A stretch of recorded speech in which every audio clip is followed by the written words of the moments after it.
ઓગસ્ટની જેવી શરૂઆત થશે 31મી જુલાઈના બપોર પછીનો સમય હશે એ સાથે જ ગુજરાત વાદળોથી છવાઈ જવાનું છે। 1 ઓગસ્ટથી 4-5 દિવસ સળંગ ગુજરાતમાં મેઘ તાંડવ જેવી સ્થિતિ અલગ અલગ વિસ્તારોમાં સર્જાય, મોટાભાગના વિસ્તારોમાં ભારે વરસાદ પડે। European centre for medium range weather forecast આ જે એજન્સી છે એમનું મોટું અપડેટ આવ્યું છે અને એમણે જે તસવીર રિલીઝ કરી છે અત્યારે આપણે દર્શકોને બતાવી રહ્યા છીએ એમાં સ્પષ્ટ દેખાય છે જે પર્પલ રંગ છે અતિ ભારે વરસાદની એ નિશાની છે અને પર્પલ રંગ જુઓ તમે ગુજરાતમાં છેક કચ્છ સુધી લંબાય છે, ઉત્તર ગુજરાત આખું આવરી લે છે। આ જે યુરોપિયન એજન્સી છે એનું કહેવું છે કે આ ઓવરઓલ 15 દિવસનું અનુમાન છે અને એ 15 દિવસ દરમિયાન આ તમામ જેટલા જિલ્લા મેં કહ્યા એ તમામ જિલ્લામાં મોટા ભાગે મધ્યમથી માંડીને ભારે અને અમુક વિસ્તારોમાં અતિ ભારે વરસાદ પડી શકે છે।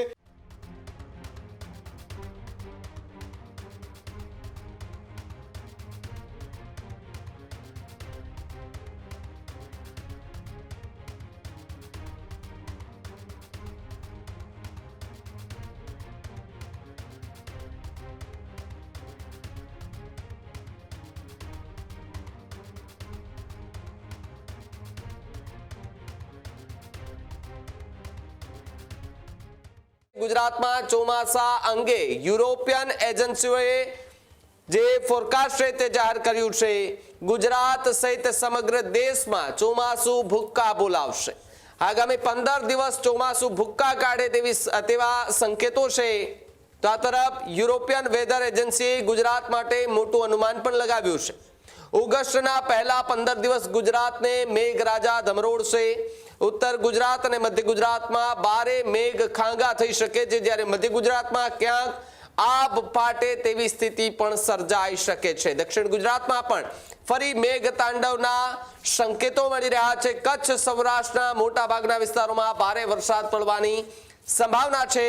European centre for medium range weather જે છે તેમનો આ ફોરકાસ્ટનું અનુમાન જે છે તે જોવા મળી રહ્યું છે, ત્યારે ભારેથી અતિ ભારે વરસાદની ફરી એકવાર યુરોપિયન એજન્સીએ પણ દાવો કર્યો છે। મુફદ્દલ જોડાયા છે। મુફદ્દલ, જે સિસ્ટમ બની રહી છે આવતીકાલથી સિસ્ટમની અસર ગુજરાત પર થવા જઈ રહી છે, એની વચ્ચે યુરોપિયન એજન્સીએ મોટો દાવો કર્યો છે કે ગુજરાત આખામાં 15 દિવસ ભારેથી અતિ ભારે વરસાદ વરસી શકે છે।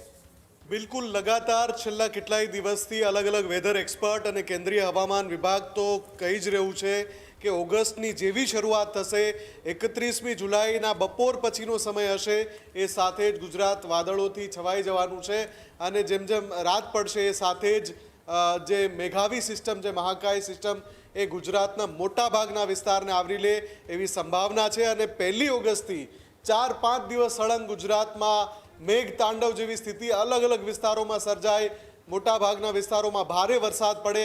આ બધી સંભાવનાઓ આપણે અલગ અલગ વેધર એક્સપર્ટ આપી ચૂક્યા છે, પણ આ બધાની વચ્ચે European centre for medium range weather forecast આ જે એજન્સી છે એમનું મોટું અપડેટ આવ્યું છે અને એમણે જે તસવીર રિલીઝ કરી છે અત્યારે આપણે દર્શકોને બતાવી રહ્યા છીએ એમાં સ્પષ્ટ દેખાય છે જે પર્પલ રંગ છે અતિ ભારે વરસાદની એ નિશાની છે અને પર્પલ રંગ જુઓ તમે ગુજરાતમાં છેક કચ્છ સુધી લંબાય છે, ઉત્તર ગુજરાત આખું આવરી લે છે। મધ્ય ગુજરાતમાં અમદાવાદ, ગાંધીનગર, વડોદરા, ખેડા, આણંદ, નડિયાદ, મહીસાગર સુધી તમે છેક પંચમહાલ સુધી એ સિસ્ટમને જોઈ શકો છો। દક્ષિણ ગુજરાતમાં સુરત, ભરૂચ, નવસારી, વાપી, વલસાડ સુધી એ સિસ્ટમને તમે જોઈ શકો છો અને ઉત્તર ગુજરાતમાં બનાસકાંઠા, સાબરકાંઠા, અરવલ્લી, મહેસાણા અને પાટણ આ તમામ જિલ્લામાં જોઈ શકો છો અને ગુજરાતના જે આ તરફના હિસ્સા એટલે કે સૌરાષ્ટ્રનો જે ભાગ છે ત્યાં શું થવાનું છે, ત્યાં પણ તમે મોરબી, સુરેન્દ્રનગર, રાજકોટ, ભાવનગર અને બોટાદ પર આ સિસ્ટમનો પ્રભાવ જોઈ શકો છો। આ જે યુરોપિયન એજન્સી છે એનું કહેવું છે કે આ ઓવરઓલ 15 દિવસનું અનુમાન છે અને એ 15 દિવસ દરમિયાન આ તમામ જેટલા જિલ્લા મેં કહ્યા એ તમામ જિલ્લામાં મોટા ભાગે મધ્યમથી માંડીને ભારે અને અમુક વિસ્તારોમાં અતિ ભારે વરસાદ પડી શકે છે, પણ જે સંભાવનાઓ છે એ વધારે મજબૂત થતી દેખાઈ રહી છે કે જે ઓગસ્ટની શરૂઆતનો જે રાઉન્ડ છે અને ઓગસ્ટની મધ્યનો બીજો રાઉન્ડ છે એ બંને એક સાથે થઈ જાય એટલે કે વચ્ચે જે ગેપ પડવાની વાત હતી એ ધીમે ધીમે હવે ઓછી થતી જઈ રહી છે। આનો અર્થ સીધી રીતે એવો થાય કે 31મી જુલાઈથી છેક 13મી ઓગસ્ટ સુધી લગાતાર વરસાદી માહોલ ગુજરાતમાં બની રહે અને આ જે અપડેટ છે એની સાથે યુરોપિયન સેન્ટરે એવું પણ કહ્યું છે કે આ જે વરસાદ પડશે લગાતાર 13-14 દિવસ સુધી ગુજરાત પર, એ વરસાદની ઘટ જે રહી છે જૂન મહિનામાં અને જુલાઈ મહિનામાં, આ બંને મહિનામાં જે ઘટ રહી છે એને પણ મોટા ભાગે 5% જેટલી ઓછી કરી નાખશે. એટલે ઘટમાં એ કાપ મૂકી દેશે. એનાથી અહીંયા ફરી એકવાર એ સવાલ ઉઠી રહ્યો છે કે શું આપણે 90% પાર કરી જવાના છીએ? જો આ રીતે યુરોપિયન એજન્સીએ જે અનુમાન લગાવ્યું છે, એટલો વરસાદ ગુજરાતમાં લાગ લગાડ 13-14 દિવસ પડ્યો ઓગસ્ટમાં, તો એ નક્કી છે કે 90%થી લઈને 95% સુધી મોસમનો સરેરાશ વરસાદ ગુજરાતમાં નોંધાઈ શકે છે. ભાવિક, બિલકુલ આભાર જોડાવા બદલ અને માહિતી બદલ મુફત. ખેડૂત ભાઈઓ છે ખેતરમાં ડ્રોન ઉડાવતા હોય છે ત્યારે આપણે એક પ્રશ્ન સતાવતો હોય છે કે જે આપણે અત્યાર સુધી જીપીએસ ટેકનોલોજી વાળા ડ્રોન વાપર્યા છે, જેથી કરીને મોબાઈલ ટાવર છે અથવા તો હાઈ ટેન્શન લાઈન પસાર થતી હોય, કોઈ વૃક્ષો હોય, ત્યારે જે જીપીએસ ટેકનોલોજી વાળા ડ્રોન છે એમાં ટકરાય અને ટ્રેસ થાય છે.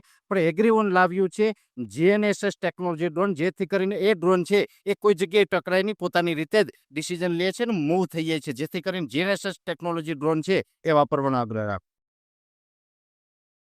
આ જ પ્રકારની તમામ અપડેટ જોવા માટે ન્યૂઝરૂમ ગુજરાતને લાઇક, શેર અને સબસ્ક્રાઇબ કરવાનું ભૂલતા નહીં.